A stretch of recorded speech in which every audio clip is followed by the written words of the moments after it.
Cases of a 37-year-old gentleman whose chief complaint was chest pain as well as a syncopial episode witnessed on a public bus. The patient was taken to the emergency department where he was worked up for the chest pain. He was found to be significantly hypocalcemic and admitted to medicine for electrolyte disturbance. When we went to go interview the patient, at the time he was confused and unable to answer questions. His personal items showed that he had calcium and calciferol supplementation.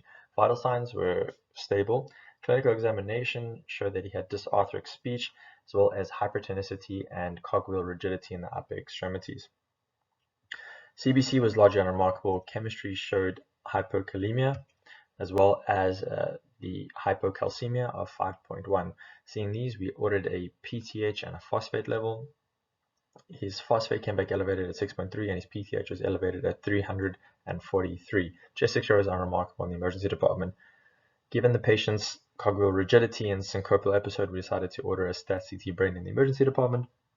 The CT showed extensive symmetric bilateral parenchymal calcifications throughout the deep gray nuclei, subcortical and deep white matter, as well as cerebellar dentate nuclei and in the pons.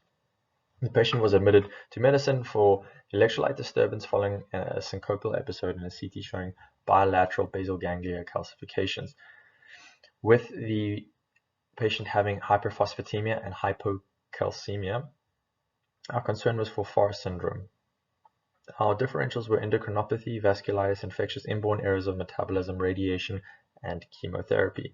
The endocrinopathies at our top were McCune-Albright's or pseudohyperparathyroidism 1A versus pseudohyperparathyroidism 1B. The vasculitis was less likely as he lacked any fevers, rashes, or abnormalities in his CBC. Inborn errors of metabolism are possible, but he had no myopathy that we could identify at the time. Infections, it is possible that it could be HIV, but this normally presents in children with the calcifications.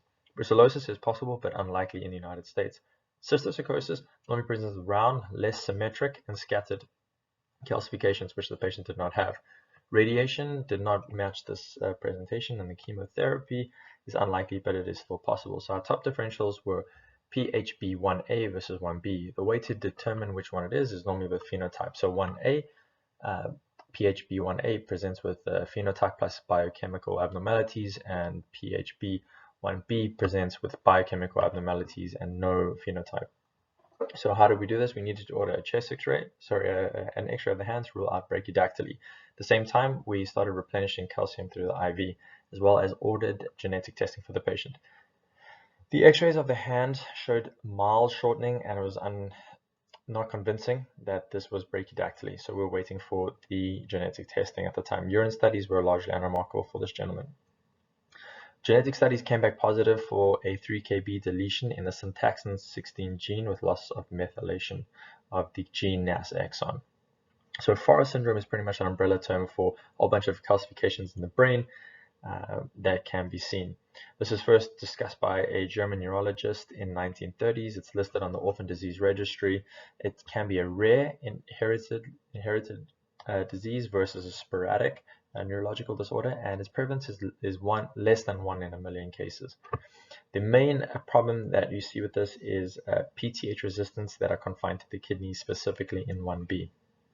So with the methylation defect in the syntaxin 16 gene, you have impaired platelet-derived growth factor functioning in the arterioles. This causes deposition of calcium in the vessels, specifically in the brain.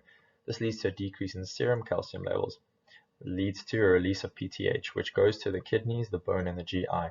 But because you have a defect in the ability to reabsorb calcium in the kidneys due to the syntaxin gene defect, you have hyperphosphatemia, hypocalcemia, leading to the PHB1.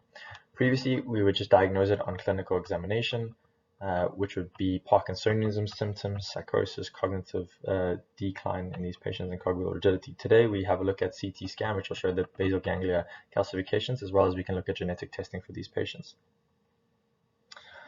So the management of these patients is pretty much to achieve remission or at least stabilization with calcium and supplementation, low phosphate diets, and prevent any seizures or movement disorders. But there is a paucity in data of what we should be treating them for.